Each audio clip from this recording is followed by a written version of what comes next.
Que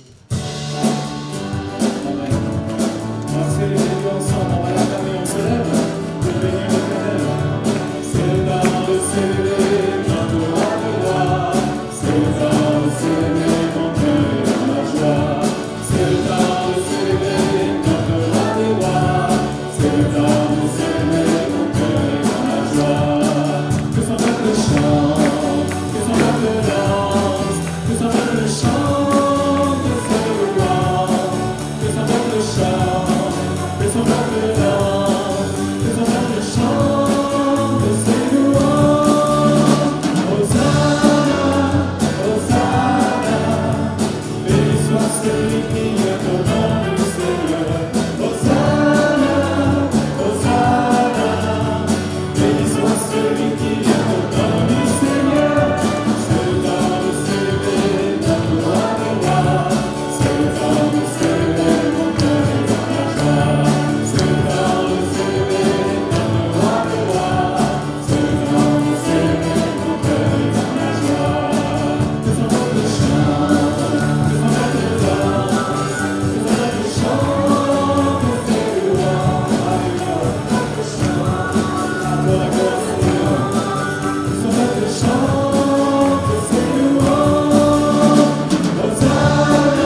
Célébrons, célébrons la venue de Jésus sur la terre.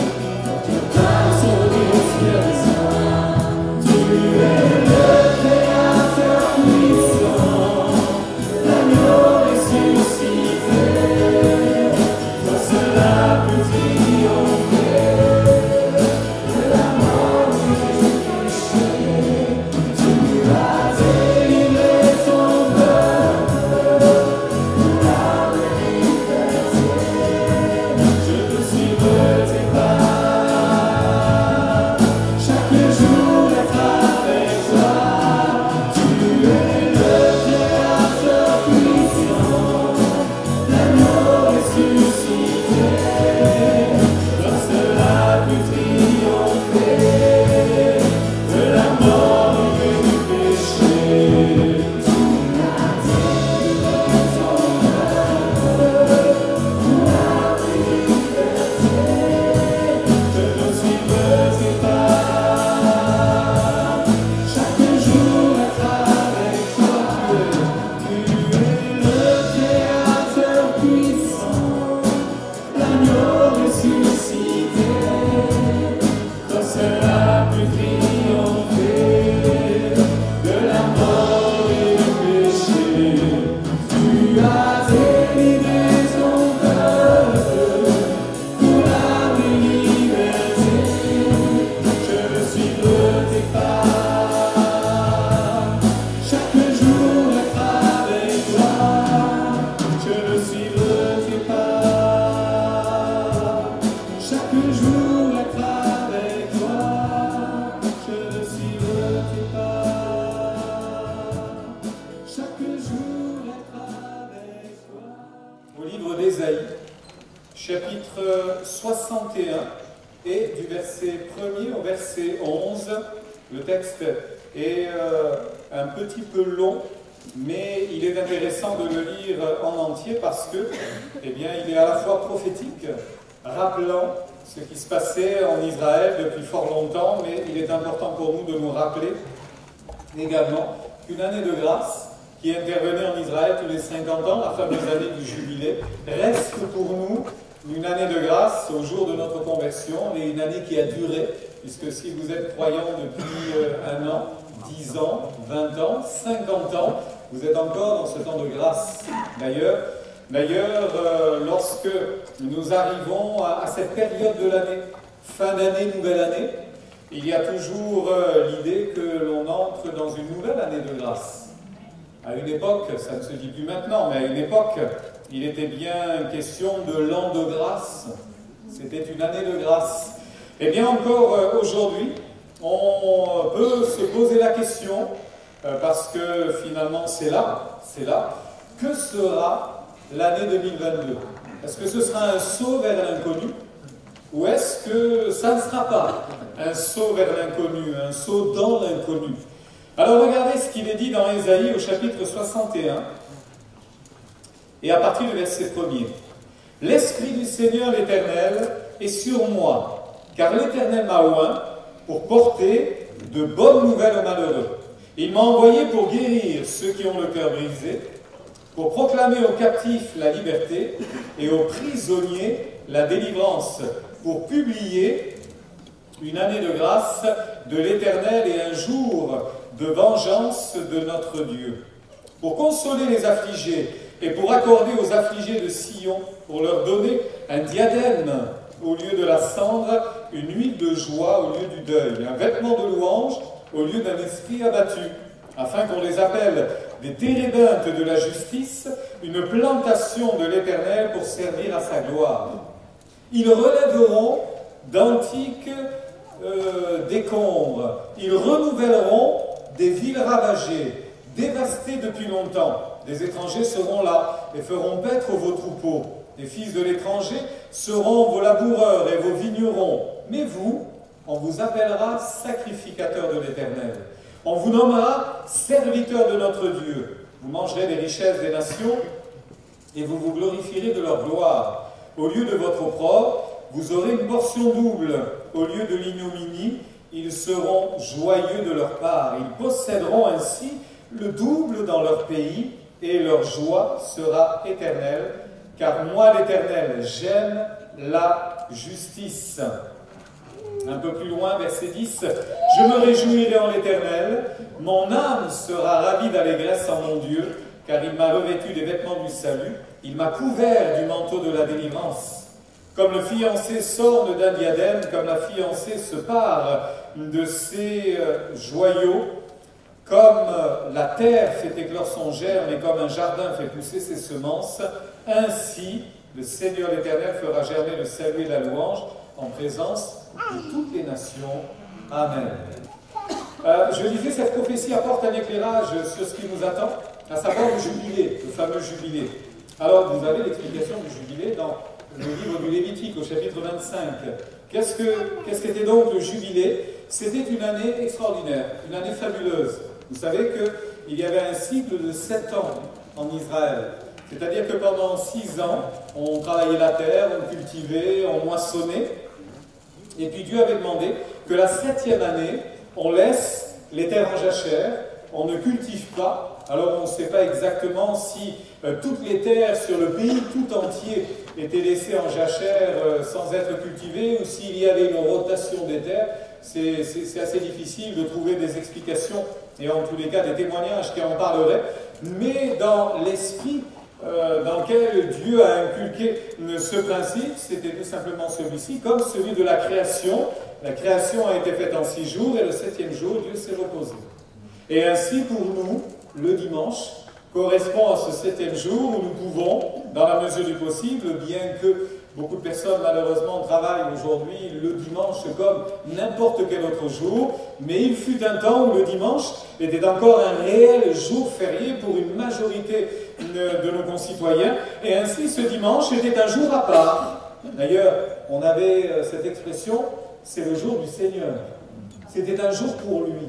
Et en quelque sorte, prendre du temps pour Dieu était quelque chose d'important. Et aujourd'hui, avec la frénésie de notre monde actuel, mais la vitesse à laquelle le monde court et court et court encore, prendre du temps pour Dieu, mais c'est essentiel. Vous pouvez en prendre tous les jours, et on en prend chaque jour, on en prend à chaque moment, mais réservez un jour particulier, un moment un peu plus qu'un quart d'heure, un moment un peu plus qu'une demi-heure, un moment un peu plus qu'une heure dans notre semaine. Prendre du temps pour Dieu, c'est bien. Et voici que, en Israël, Dieu voulait marquer tous les 50 ans, voilà pourquoi on appelait cela un jubilé, tous les 50 ans, il voulait marquer de son empreinte ce qu'il avait demandé, et l'obéissance finalement de ceux qui avaient obéi à ses lois. Et en cette 50e année, c'était une année fabuleuse, parce que l'esclave retrouvait la liberté. Il avait été esclave pendant des années, et cette année-là, il était libre. Vous imaginez? Libre. On a du mal à comprendre et à concevoir ce que cela peut signifier, parce que nous n'avons pas été touchés par cela. Mais que dire de l'Afrique, que dire de ces pays où l'esclavage a duré pendant des siècles? Ceux qui vivaient dans cette condition d'esclave mouraient bien souvent dans cette condition d'esclave. Et dire à un esclave, tu es libre, imaginez un peu ce que cela pouvait représenter. Alors, l'esclave retrouvait la liberté, et certains qui avaient eu des déboires, certains qui n'avaient pas su bien gérer leurs affaires et avaient dû vendre leur terrain, vendre leur propriété, n'avaient l'opportunité de récupérer leurs biens cette année-là. Gracieusement, ils récupéraient leurs biens. Donc vous comprenez qu'on attendait l'année du jubilé avec beaucoup de joie, avec beaucoup de bonheur, mais on espérait que cette année soit là et rapidement. Vous comprenez mieux pourquoi, lorsque Jésus entre dans la synagogue de Nazareth, et que pour la première fois au début de son ministère, il fait la lecture, comme cela était accordé à ceux qui étaient visiteurs ou de temps en temps à quelques personnes à tour de rôle dans les synagogues. On prenait un rouleau de l'Ancien Testament et on partageait un texte, et Jésus volontairement a choisi ce passage. L'Esprit du Seigneur est sur moi parce qu'il m'a oint pour annoncer, et il va décrire quasiment exactement la même chose, vous le lirez dans les évangiles. Il rappelle une année de grâce en délivrant les malheureux, apportant de bonnes nouvelles aux malheureux, guérir ceux qui ont le cœur brisé, proclamer aux captifs la liberté, aux prisonniers la délivrance, publier une année de grâce. Amen. Et une fois que Jésus a fini la lecture, vous vous souviendrez qu'il dira ceci: aujourd'hui, cette parole de l'Écriture, elle est accomplie. Amen. Elle est accomplie. Alors, Dieu a enseigné finalement, au travers du jubilé, de ce que Jésus a apporté, Dieu a enseigné que les malheurs et ce que j'appellerais les sorties de route étaient temporaires, c'est-à-dire que l'année de la grâce était une réalité. Et que même si les choses allaient mal, il n'y avait pas de raison pour que ça dure. Et si 2021 a été une mauvaise année, si 2021 a été une année douloureuse pour vous, il n'y a pas de raison que 2022 soit la même. Il n'y a pas de raison que 2022 soit exactement comme cela. Parce que Dieu a publié une année de grâce, où les libertés me sont accordées, où les prisonniers retrouvent la liberté, et ça c'est important. Voyez-vous, en commençant une année, on se demande toujours qu'est-ce qui va nous arriver? Qu'est-ce qui va nous arriver? Je suis persuadé que vous vous posez la question, vous poserez la question encore dans les jours qui viennent, 2022, comment ça va se passer? Parce que vous allez vous souvenir qu'en 2021, au début courant janvier, fin décembre, début janvier, 2020-2021, vous vous étiez déjà posé la question en disant: qu'est-ce qui va arriver en 2021? Qu'est-ce qui va m'arriver? Comment est-ce que je vais vivre? Quelle situation vais-je rencontrer? Et puis, sans doute que ça n'a pas été à la hauteur de vos espérances. Sans doute que ça n'a pas été comme vous l'aviez souhaité. Ça n'a pas été aussi bien que vous l'aviez imaginé. Peut-être que ça a été meilleur, peut-être que ça a été pire. Peut-être que ça a été plus facile, mais peut-être que ça a été bien plus compliqué. Alors on se pose toujours la question, et frères et sœurs, c'est bien de se poser la question régulièrement, et pourquoi pas à chaque changement d'année, de se poser la question: que sera 2022? Qu'arrivera-t-il en 2022? Qu'est-ce qui m'est réservé en 2022? Ce sont des questions pertinentes parce que, eh bien, ça peut remettre en question notre espérance. Ça peut remettre en question également celui en qui nous croyons et comment nous croyons. Ça peut remettre en question la manière dont nous nous sommes attachés à Dieu durant l'année 2021. Et puis comment nous désirons nous attacher à lui pour l'année qui vient. C'est important de se poser ces questions de la même manière que selon les événements qui arriveront, comment on va affronter ces choses-là? Comment est-ce qu'on va faire face à ce qui sera là devant nous? Et qu'est-ce que l'on aura appris à la fin de la prochaine année? Qu'est-ce que l'on aura appris à la fin de l'année 2022? Ça, c'est intéressant aussi. Alors, j'ai choisi quelques exemples où ces questions reviennent, où on se pose la question précisément de se dire, mais qu'est-ce qui va arriver? Comment les choses vont progresser? Comment les choses vont avancer? Et on va lire un premier passage dans l'évangile de Luc. L'évangile de Luc, c'est la diapo qui va suivre. Évangile de Luc, chapitre 1er. Je vais vous le lire dans une autre version.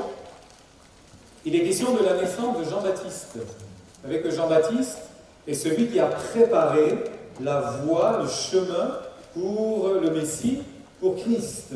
C'est lui qui est né quelques mois plus tôt et qui débutera son ministère un peu plus tôt que Jésus et ainsi annoncera la venue du Sauveur. Voici ce qu'il est dit au chapitre 1er, au verset 57.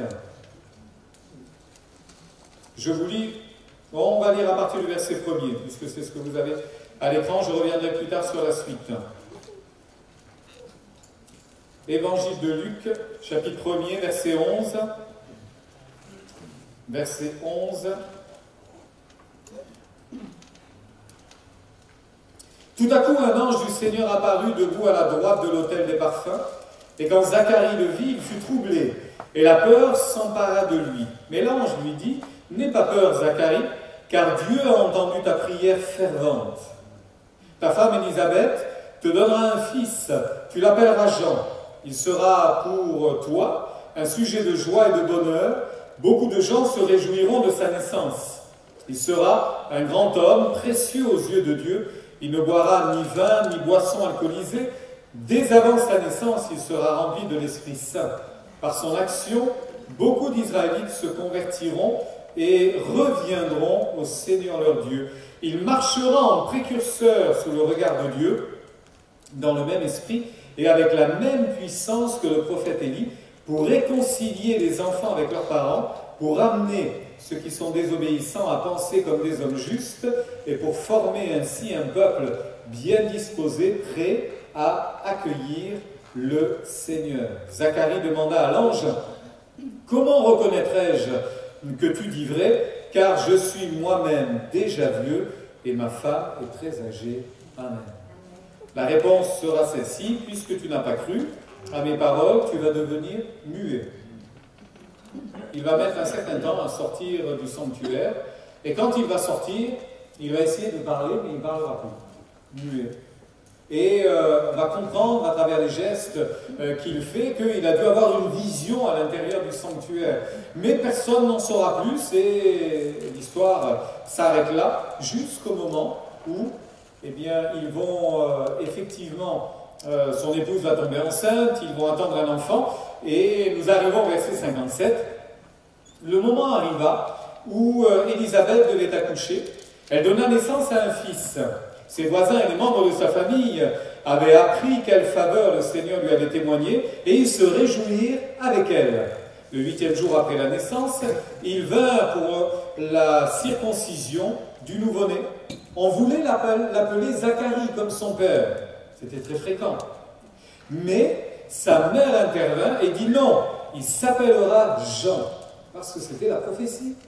L'ange avait dit, il faut qu'il s'appelle Jean. Il devra s'appeler Jean. Alors on veut lui donner le nom du papa. Le papa, lui, il est muet, il ne parle plus. Et quand la maman dit non, non, il faut l'appeler Jean, mais lui fait-on remarquer, personne dans ta famille ne porte ce nom-là.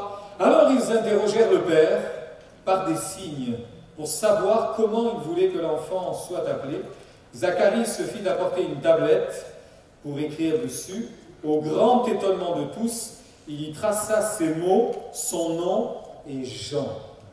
Au même instant, sa bouche et sa langue furent déliées, et il put de nouveau parler et se mit à louer Dieu. Amen. Vous ne croyez pas que ça a dû en surprendre plus d'un, tout ce qui s'est passé là? Nous, on lit le texte comme si de rien n'était. Mais d'un côté, vous avez un homme qui parle plus. Et au moment où vous lui demandez quelque chose, il l'écrit parce qu'il n'est pas capable de parler. Et une fois qu'il a écrit, il se met à parler. Ça a dû quand même en étonner plusieurs. Il me semble que ça a dû en surprendre pas mal. Mais finalement, c'est un bel exemple de ce que l'on peut attendre de Dieu, de la manière dont on peut attendre que Dieu fasse une œuvre, fasse quelque chose. Et je vous ferai remarquer d'ailleurs que quand Zacharie s'est mis à parler, on a été surpris à tel point qu'il est dit ceci: tous ceux qui apprirent ces paroles, ce miracle qui s'était accompli, gardèrent ces choses-là dans leur cœur en disant: que sera donc cet enfant? Parce qu'en fait, si Zacharie et Élisabeth ont été l'objet du miracle, puisque c'est passé par eux, vous comprenez que celui qui focalise le miracle, c'est l'enfant qui est né. Vous comprenez que c'est l'enfant qui importe dans ce cas précis, puisque vous avez remarqué qu'il était précisé qu'il était impossible pour Élisabeth d'avoir un enfant puisqu'elle était stérile, elle ne pouvait pas. Et quand l'ange se révèle à Zacharie, on comprend à ce moment-là que Zacharie n'y croit pas du tout. Et il a des arguments. En fait, il a vraiment des arguments. Parce qu'il va dire, écoute, je suis vieux, il était sans doute plus âgé que son épouse, mais malgré tout, non seulement je suis vieux, mais ma femme aussi maintenant, elle est vieille. C'est plus possible déjà que quand elle aurait été en âge d'avoir un enfant, elle était stérile, elle ne pouvait pas. C'est pas maintenant que le temps a passé qu'elle pourra avoir un enfant, c'est pas possible. Y a-t-il quelque chose qui soit étonnant de la part de Dieu? Franchement, rien n'est étonnant de la part de Dieu. On sait que absolument rien n'est étonnant de la part de Dieu. Mais regardez l'attitude finalement de Zacharie. Et je peux comprendre quand même l'attitude de Zacharie. Savez-vous pourquoi? Parce que quand l'ange vient, l'ange lui dit: dès qu'il l'aborde, hein, il va commencer à l'interpeller de cette façon-là, en lui disant « Ne crains rien, Zacharie, car ta prière a été exaucée. » Mais ça fait combien de temps qu'il a arrêté de prier pour ça, à votre avis? Parce que il a dû prier tout le temps, où il était possible encore d'avoir un enfant. Parce que si il avait prié le matin même pour avoir un fils, et que l'ange lui dise cela, il n'allait pas douter. Il n'allait pas dire, mais c'est pas possible, ma femme est trop vieille, moi aussi je suis trop vieux, c'était avant qu'il fallait venir. Non, ça faisait peut-être, allez savoir, des années qu'il avait pu prier pour ça. Mais Dieu n'avait pas oublié la prière. Vous entendez? Dieu n'avait pas oublié la prière. Qu'est-ce que je veux vous dire par là? C'est que Dieu a son chrono et nous on a le nôtre. Dieu a son temps et nous on a le nôtre. Et quand on arrive dans une nouvelle année, on se dit, ah, est-ce que cette année enfin, je vais être exaucé? Et à cette question, on ne peut pas répondre. Jusqu'au moment où on est exaucé, effectivement. Et il arrive toujours un moment où on est exaucé. Et quand on est exaucé, c'est bien de se rappeler la prière que l'on a faite. C'est bien de s'en souvenir. Vous pouvez les écrire sur un cahier. Vous pouvez ne jamais cesser, et c'est ce à quoi je vous encouragerai bien sûr, ne jamais cesser de croire contre toute attente, comme Abraham et comme bien d'autres, qui ont espéré, même si c'était cuit, même si c'était impossible, ils ont continué à croire. Zacharie a eu un moment de doute, et ça lui a cloué le bec, pendant presque un an. Eh oui, pendant presque un an. Ça lui a cloué le bec. Tu n'as pas cru, tu seras muet maintenant. Tu seras muet. Et quelque temps après, sa femme devient enceinte. Et puis, il a fallu attendre le terme pour que l'enfant arrive. Et quand l'enfant est là, il est toujours muet. Parce qu'il doit confesser que la promesse de Dieu s'est réalisée. Alors, on va l'appeler Zacharie, il n'y a pas de problème, c'est son nom. Non, non, certainement pas. Il faut l'appeler Jean. Mais il n'y a pas de Jean dans ta famille. C'est pas grave, il est un peu spécial celui-là quand même. Il n'est pas comme les autres. Hein. Même s'il est venu naturellement. Après une intervention miraculeuse, il est quand même né naturellement, à la différence de Jésus bien sûr. Il est évident que cet enfant est réservé à un avenir particulier, mais quel sera donc son avenir? Et je me mets à la place des parents, je me mets à la place de la famille, quand ils ont vu le bout de chou, quand ils ont vu l'enfant, ils se sont dit, mais qu'est-ce que tu vas devenir? Ils ont dû lui parler, peut-être attendait-il une réponse, alors, qu'est-ce que tu vas faire quand tu seras grand? Des fois, on est un peu bizarre, hein, parce qu'on parle comme ça, les petits. Hein. Alors, ils nous entendent, hein, ils nous voient. Hein. Je ne suis pas très sûr qu'ils comprennent ce qu'on leur dit, ou en tous les cas, qu'ils soient capables d'y répondre, mais on est toujours là à leur dire alors, hein, tu seras gentil quand tu seras grand. Hein. Tu ne feras pas de bêtises. Hein. Et ils vous regardent en souriant. Il n'a pas calculé ce qu'il fera 20 ans plus tard. Hein. Mais on se pose tous la question, qu'adviendra-t-il? Qu'est-ce qu'il deviendra? Quelle sera sa vie? Comment est-ce qu'il va gérer sa vie? Comment Dieu va l'utiliser? Parce qu'il y a des promesses. Il va être à part. Vous vous rendez compte qu'on va dire à Zacharie, c'est lui, l'Élie qui doit venir. Et là, on est dans une dimension messianique. Hein. C'est-à-dire que le Messie doit venir et avant lui apparaîtra Élie. C'est sur ce fondement, cette base-là, que dans l'Ancien Testament et pendant longtemps et jusqu'à maintenant, on espère après la venue du Messie, mais il va préparer la route. Et Jean-Baptiste va faire exactement ça. Il va avoir un avenir un petit peu particulier. La Bible dit, visiblement, le Seigneur le bénissait. Le Seigneur le bénissait, ça se voyait. Ça se voyait. Alors attendez-vous, pour 2022, une bénédiction pour vous. Vous attendez une bénédiction pour vous. Et vous avez raison. Pensez-vous que la bénédiction qui vous atteindra soit réservée à vous, ou est-ce qu'elle sera peut-être pour les autres? Jean-Baptiste va être béni, mais vous comprenez que ce n'est pas pour lui. Il est béni pour les autres. Parce que quand il va s'en aller dans les déserts, et quand il va vivre une vie en marge de la société, il faut l'avouer, hein, véritablement marginale, eh bien on se rend compte que les parents ont dû se poser la question, mais il est bizarre notre fils quand même. Vous avez vu comment il s'habillait? Vous avez vu ce qu'il mangeait? C'est pas du genre. Bizarre, les sauterelles. Il n'y a rien de mieux, remarquez, c'était peut-être bon, ça sans doute d'ailleurs, il fallait bien vivre. Et puis il va commencer à prêcher dans les déserts. mais il va commander au peuple de se repentir. Repentez-vous, mais que chacun de vous soit pardonné de ses fautes. Mais la foule venait vers lui, il y avait des juifs, il y avait des non-juifs, mais on venait. Mais il était quand même atypique, vraiment atypique. Alors on a dû se poser la question, un prophète, à la mode d'antan, un vrai prophète, comme il en existait dans l'ancien temps. Ça faisait des siècles qu'il y avait eu une espèce de silence autour de la vie du peuple d'Israël.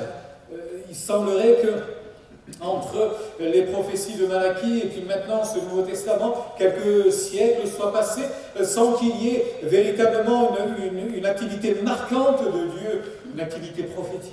Et puis voilà qu'un homme vient comme ça et il annonce le Messie, il annonce la venue du Rédempteur. Si vous attendez une bénédiction qui vous est réservée pour vous, vous avez raison, mais je voudrais que votre esprit s'ouvre un peu, parce qu'il est possible que ce avec quoi Dieu va vous bénir soit une bénédiction pour les autres aussi. Maintenant, je reste persuadé que la bénédiction qu'ils ont vu apparaître sur leur fils, elle a une vision à court terme, à moyen terme et à long terme. C'est exactement pareil pour nous.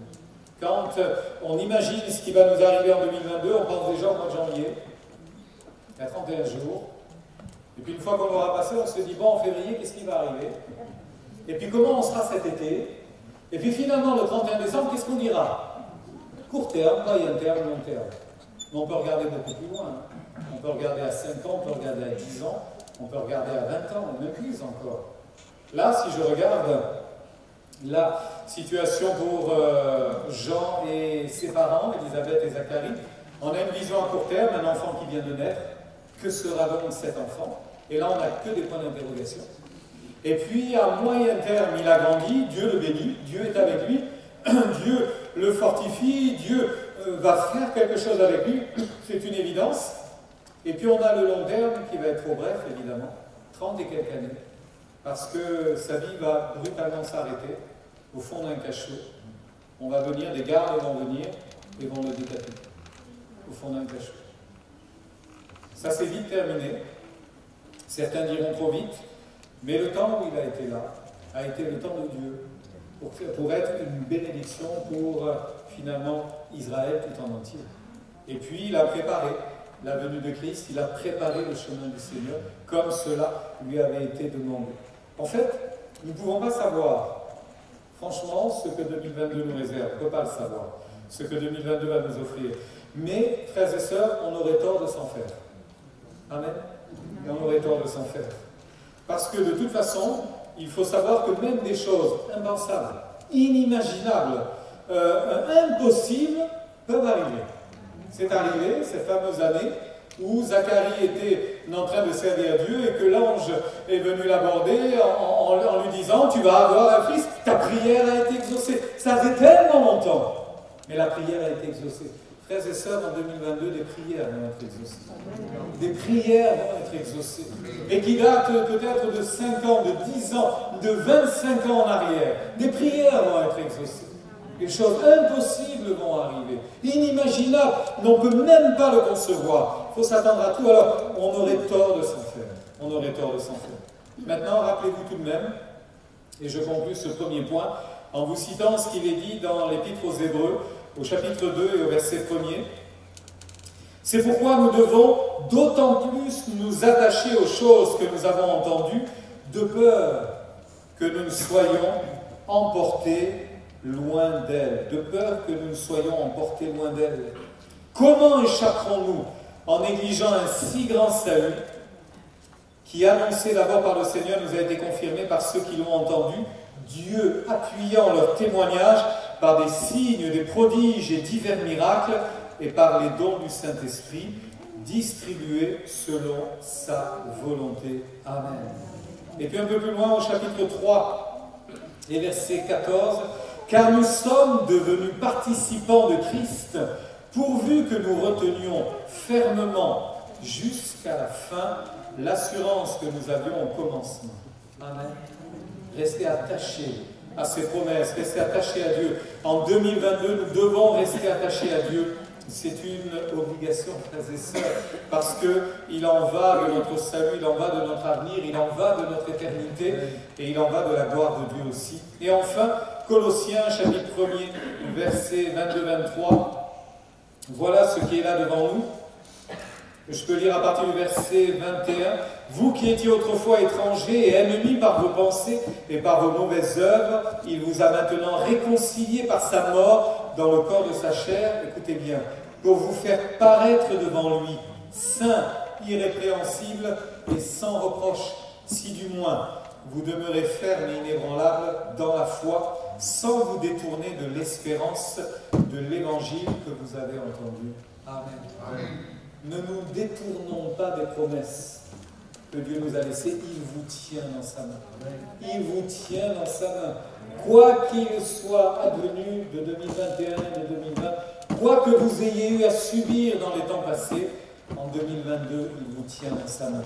En 2022, il vous tiendra dans sa main. Chaque jour, chaque moment, chaque instant, il est fidèle. Que sera donc 2022? Que sera donc cet enfant? Qu'adviendra-t-il de moi-même en 2022? Je ne sais pas, mais Dieu le sait. Je n'ai pas à m'en faire. Il me tient dans sa main. Amen. Et il y a une autre question qui revient auprès d'un homme inquiet. On trouve cela dans l'Ancien Testament, dans le deuxième livre des Rois. Deuxième livre des Rois, au chapitre 6 et au verset 15. Je vous résume après ce que nous lisons maintenant. Le serviteur de l'homme de Dieu se leva de bon matin et sortit, et voici une troupe entourait la ville avec des chevaux et des chars. Et le serviteur dit à l'homme de Dieu: « Ah, mon Seigneur, comment ferons-nous » Il répondit: « Ne crains point, car ceux qui sont avec nous sont en plus grand nombre que ceux qui sont avec eux. » Et Élisée pria et dit: « Éternel, ouvre ses yeux pour qu'il voie. » Et l'Éternel ouvrit ses yeux, les yeux de son serviteur, qui vit la montagne pleine de chevaux et de chars de feu autour d'Élisée. Amen. Qu'est-ce qui s'est passé? Élisée est capable de dire au roi d'Israël ce que le roi de Syrie, son ennemi, prévoit comme plan pour venir attaquer Israël. Et à chaque fois que le roi de Syrie a voulu tenir une embuscade, les embuscades ont été déjouées. Il a fini par croire qu'il y avait un espion parmi son état-major, jusqu'à ce qu'on lui dise: personne ne t'espionne de l'intérieur, mais c'est Dieu qui entend ce que tu dis dans le secret, qui le dit à son prophète là-bas, et voilà pourquoi tous tes pièges ne fonctionnent pas. Alors la seule solution, c'est d'aller là où habite le prophète, de l'enlever et de faire taire ainsi cette parole qui était inspirée. Et voici que, de grand matin, on arrive à la maison du prophète Élisée, et le serviteur, l'employé du prophète Élisée sort, et il voit des chevaux, des chars, finalement une troupe en armes, qui se prépare à descendre vers la maison pour les emmener captifs. Et là, il est mort de peur, d'où la question: qu'est-ce qu'on va faire? Frères et sœurs, en 2022, il arrivera des choses. Il nous arrivera des choses. Il nous arrivera des situations imprévues. Il nous arrivera des situations qu'on n'a absolument pas vu venir. Et on va se poser la question: mais qu'est-ce qu'on va faire? Comme lui, qu'est-ce qu'on va faire? Comment on va faire maintenant? Vous savez, en général, quand on est du bon côté, quand on est du côté des forts, c'est-à-dire que quand on est du bon côté, pas, c'est-à-dire comme Élisée, son serviteur, mais quand on est par exemple du côté des soldats un peu plus haut sur la colline, on a les armes, on est en nombre, on ne se dit pas: mais qu'est-ce qu'on va faire quand on va arriver en bas? Parce qu'on sait exactement ce qu'on va faire. On va leur mettre la main dessus, ça va être vite fait, bien fait, on est en surnombre, ils sont très peu, on les prend au saut du lit, ils s'y attendent pas du tout, ça va être très simple. Quand on est du côté des forts, on se pose rarement la question: comment on va faire? C'est quand on est du côté des faibles. C'est quand on est en mauvaise posture qu'on se pose la question. Eh bien, je voudrais juste vous encourager à vous poser la question, même quand vous êtes du côté des forts. Parce que le salut vient dans un grand nombre de conseillers, bien souvent. Et que quand on a une décision à prendre, quand on est face à un choix, même si on est sûr, persuadé qu'il faut faire ce choix-là, parce que c'est le bon choix, intellectuellement, on a réfléchi, on a calculé, tout va bien, demandez à Dieu quand même. Qu'est-ce que je dois faire? Amen. Parce que même si aujourd'hui vous êtes du côté du fort, peut-être que demain vous serez du côté du faible parce que c'était le mauvais choix.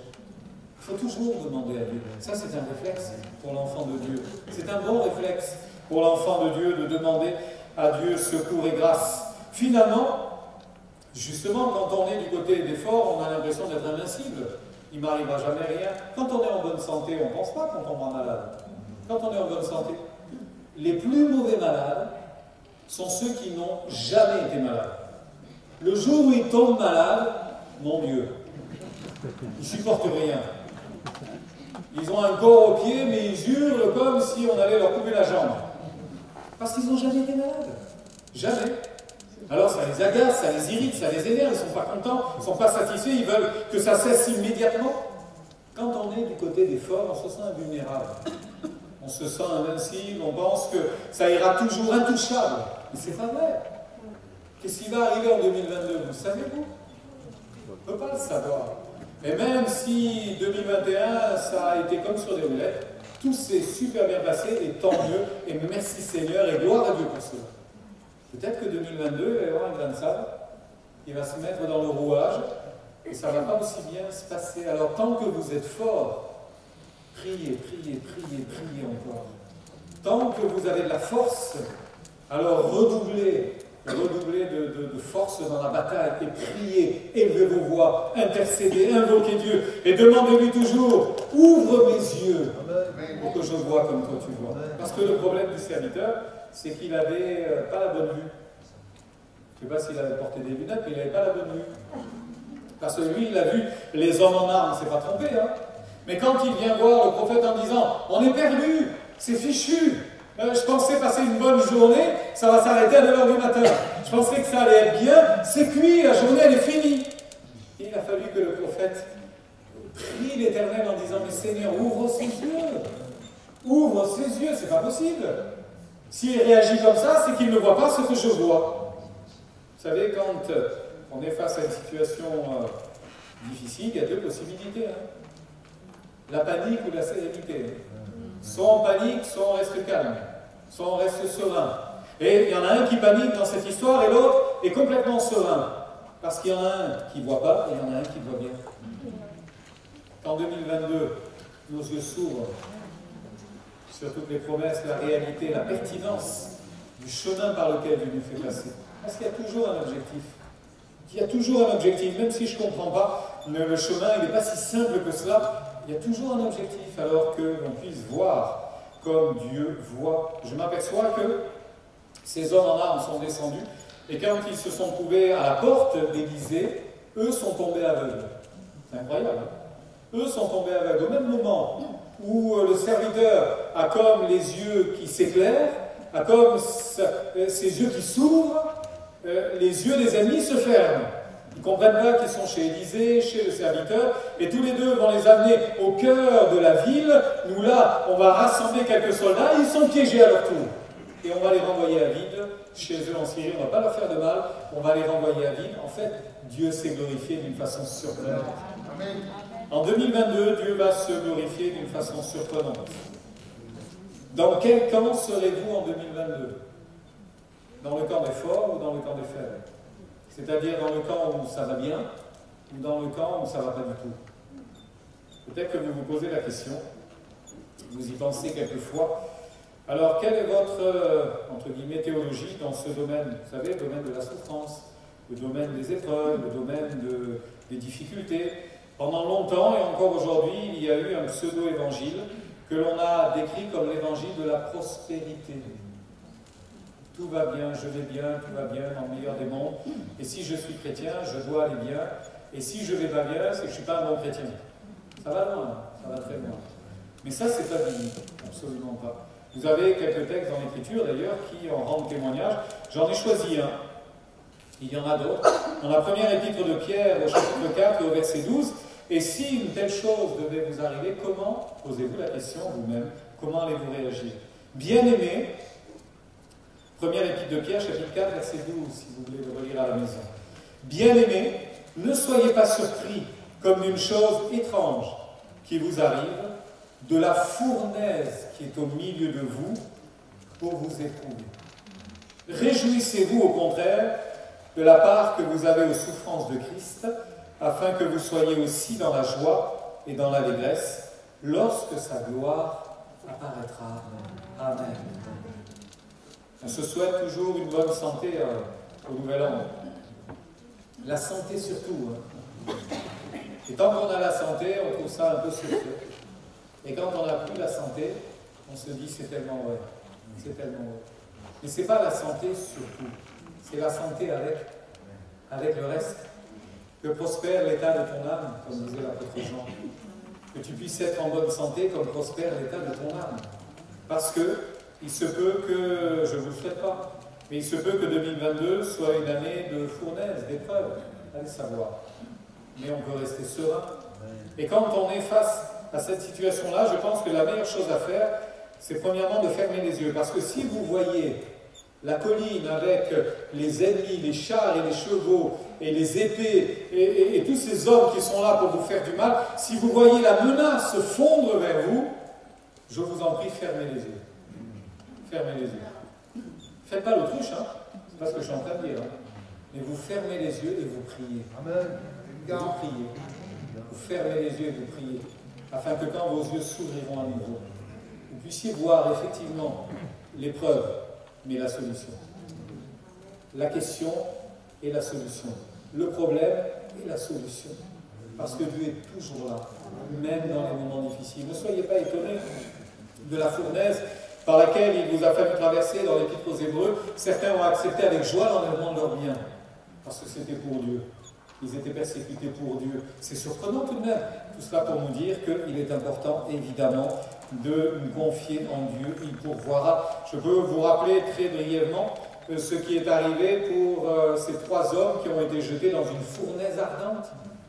Livre de Daniel, Shadrach, Meshach, Abednego. La fournaise était tellement chauffée à vif que quand on a ouvert, il y a eu un appel d'air, si vous voulez, mais ceux qui étaient là pour jeter ces trois hommes ont été tués instantanément par le souffle du feu. Tués instantanément.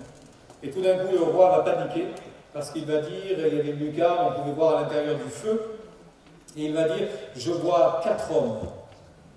Je vois nos 3 hommes et un 4e, et ils marchent dans le feu. Et il va ordonner qu'on ouvre la porte, on va les faire sortir. Dans la fournaise, ils étaient. Leurs cheveux n'étaient pas atteints, leurs vêtements n'avaient pas été brûlés, mais ils ne sentaient même pas l'odeur du feu. Et la conclusion du roi sera ceci: béni soit le Dieu de Shadrach, Meshach, Abednego qui les a gardés, parce qu'ils ont eu confiance en lui. Frères et sœurs, si vous avez confiance en l'Éternel, il vous gardera tout au long de l'année 2022. Il vous gardera, il vous bénira et son nom sera glorifié. Amen. Amen. Et je termine. Que va-t-on apprendre de tout ça? Parce que l'idée c'est d'apprendre quelque chose. Hein. Parce que si on n'apprend pas, on va y revenir. Non? Et oui, si on apprend, on n'y reviendra pas. On a besoin d'apprendre. Et il paraît que l'art de l'enseignement, c'est la répétition. Je ne sais pas ce que les profs en pensent. L'art de l'enseignement, c'est la répétition. On répète, on répète, on répète. Et à un moment donné, c'est acquis. Ça y est. On a compris la chose. Et bien Dieu, quelquefois, a usé de répétition pour nous apprendre les choses. Et quand Dieu le fait, évidemment, il y a un but qui surpasse, qui surclasse la peine et la difficulté. Vous avez sans aucun doute à l'esprit et imaginé de qui j'allais vous parler. Ça a bien commencé, ça s'est mal poursuivi, mais ça s'est très bien fini. Job. Job a appris beaucoup de choses. Mais tout à la fin, pendant qu'il est au creux de la vague, pendant qu'il est dans l'ouragan, dans la tempête, il ne comprend pas bien. Mais voici ce qu'il dira à la fin de son livre, au chapitre 42. Job, chapitre 42, il dira ceci: je reconnais que tu peux tout. Il s'adresse à Dieu, et que rien ne s'oppose à tes pensées. Oui, j'ai parlé sans les comprendre de merveilles qui me dépassent et que je ne conçois pas. Mon oreille avait entendu parler de toi, mais maintenant mon œil t'a vu. Amen. Dieu va l'interpeller, c'est comme un dialogue, en lui disant ceci: mais qui est celui qui a la folie d'obscurcir mes desseins? Qui est celui qui a la folie d'obscurcir mes desseins? Et Job répond, oui, pardon Seigneur, j'ai parlé sans les comprendre, de merveilles qui me dépassent, que je ne comprends pas, que je ne conçois pas. Et Dieu lui dit, écoute-moi, je parlerai, je t'interrogerai, tu m'instruiras. Et là, Job dit, d'accord, mon oreille avait entendu parler de toi, maintenant je me tais, parce que mon œil t'a vu. C'est pourquoi je me condamne et je me repens sur le sac et sur la cendre. Un peu plus loin, au chapitre 40, il est dit ceci, un peu plus tôt, à partir du chapitre 39, pardon, verset 34, l'Éternel s'adresse à Job, celui qui dispute contre le Tout-Puissant est-il convaincu? Celui qui conteste avec Dieu a-t-il une réplique à faire? Et Job répondit, voici, je suis trop peu de choses, que te répliquerai-je? Je mets la main sur ma bouche, j'ai parlé une fois, je ne répondrai plus, 2 fois, je n'ajouterai rien. Il a compris. Amen. Il a appris. On n'est pas au-dessus de Dieu, on n'est pas plus fort que Dieu, ça c'est une certitude et on le sait. On ne peut pas tout comprendre, les voies de Dieu sont au-dessus de nos voies. Et en 2022 ce sera pareil. Les voies de Dieu seront au-dessus de nos voies, on ne comprendra pas tout. C'est une certitude. Par contre, la meilleure attitude que nous devons avoir restera toujours l'humilité. J'ai parlé une fois, j'ai parlé 2 fois, maintenant je mets ma main sur ma bouche et je me tais. J'arrête de lever le poing contre Dieu, j'arrête de me plaindre, j'arrête de dire c'est pas juste, j'arrête de dire c'est pas normal, j'arrête. Il fallait arrêter, tout du moins, il fallait avoir et développer un peu plus d'intimité avec lui. Vous savez, quand on est devant Dieu, il y a 2 possibilités, hein. Soit je parle, soit il parle. Soit je parle et il écoute, soit il parle et j'écoute. Ça peut être un dialogue. Mais méfions-nous que ça ne devienne pas un monologue. Et que nous qui parlions, on a besoin d'entendre. Plus d'humilité, plus d'intimité, ça nous fera passer l'épreuve comme Job l'a passé. Parce que malgré tout, il avait un cœur pur. Et Dieu a vu ce qu'il y avait dans son âme. Alors voilà, 2022 est là devant nous. Que sera 2022? Qu'est-ce qu'on attend de 2022? Comment on réagira selon ce qui arrivera en 2022? Et qu'est-ce que j'aurai appris de tout ce que j'aurai passé en 2022?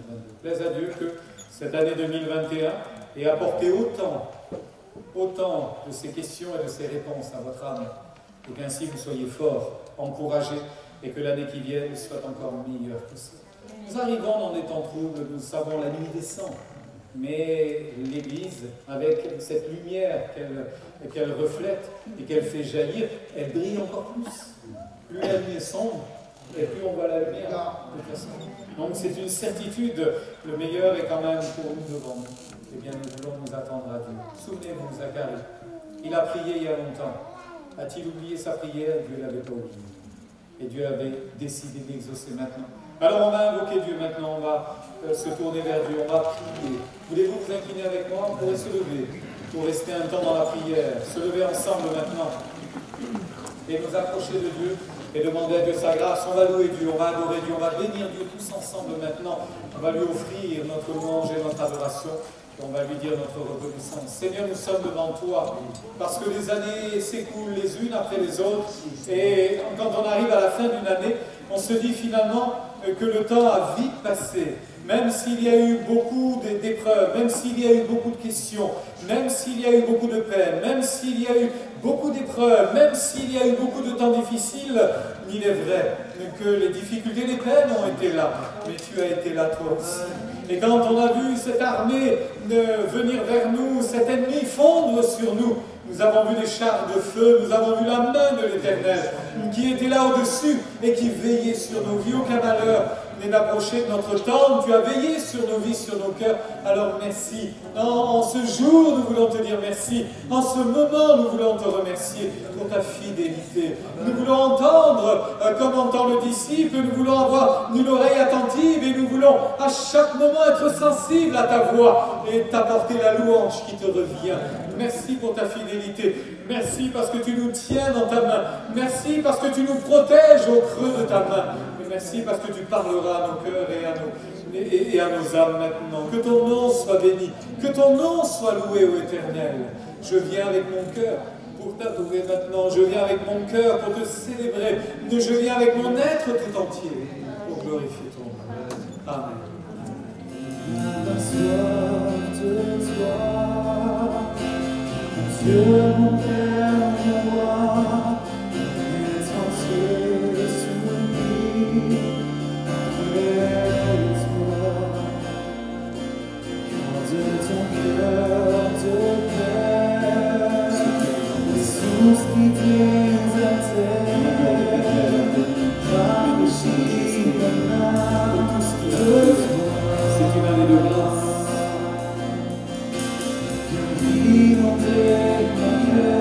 Une année de grâce s'achève. Et une année de grâce commence à nouveau. C'est la même et se poursuit pour nous.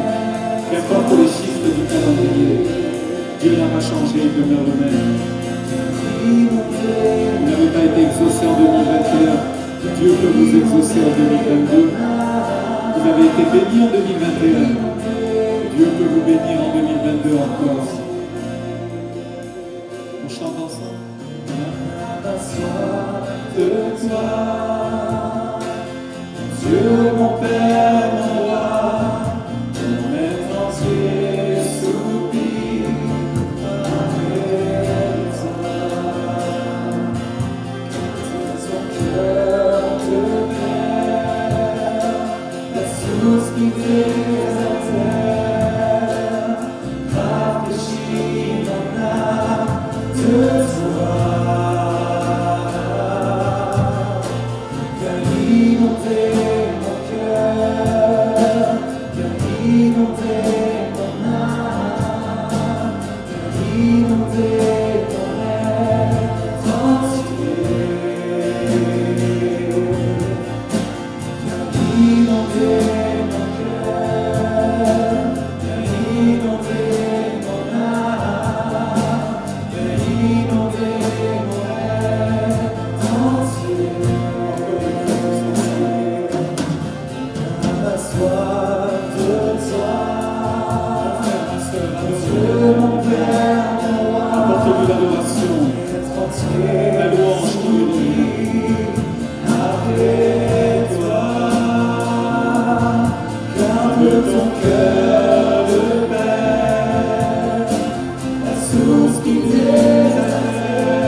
ton esprit vient.